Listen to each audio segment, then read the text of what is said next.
For 18 minutes, no one noticed the plane was gone. 239 people had boarded a routine flight from Kuala Lumpur to Beijing. What you're about to see is a reconstruction, based on radar data, satellite signals, and the official investigation. This is the most likely sequence of what happened to Malaysia Airlines flight MH370. March 8, 2014, 12:41 in the morning. A Boeing 777 lifts off from Kuala Lumpur, flight MH370, bound for Beijing. 239 souls on board. The aircraft reaches cruising altitude, 35,000 feet. Routine. At 1:19 a.m., the first officer makes a routine radio call. Good night, Malaysian 370. A standard handoff, Kuala Lumpur passing the flight to Ho Chi Minh City. Nothing unusual, at least on the surface.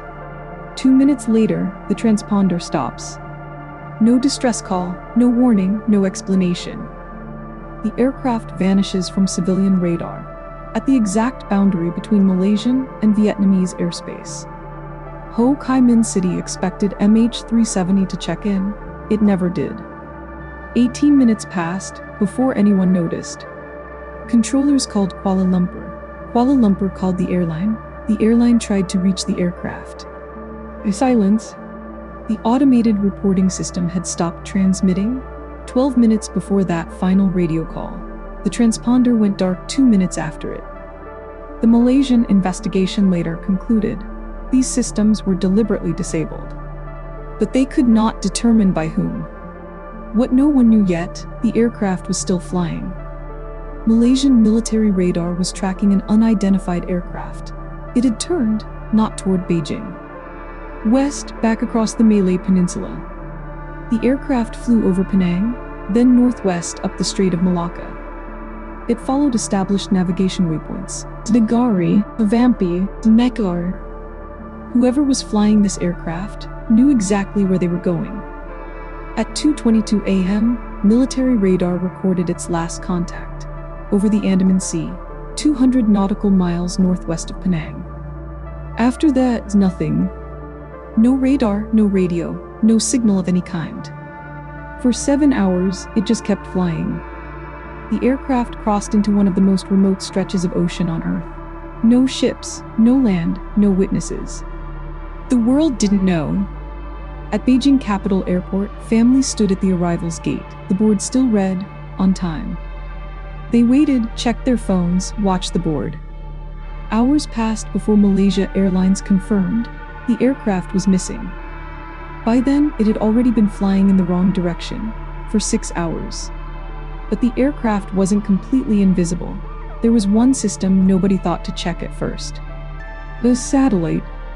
Inmarsat's 3F1 satellite, positioned over the Indian Ocean, had been sending automated pings to the aircraft's communication system. Once every hour, a simple electronic handshake. Are you still there? And 7 times, the aircraft answered. Each response gave investigators one piece of data, the distance between the aircraft and the satellite, not a position. A ring, the aircraft was somewhere on that ring, but the ring stretched thousands of miles. 7 pings, 7 arcs, each one further south.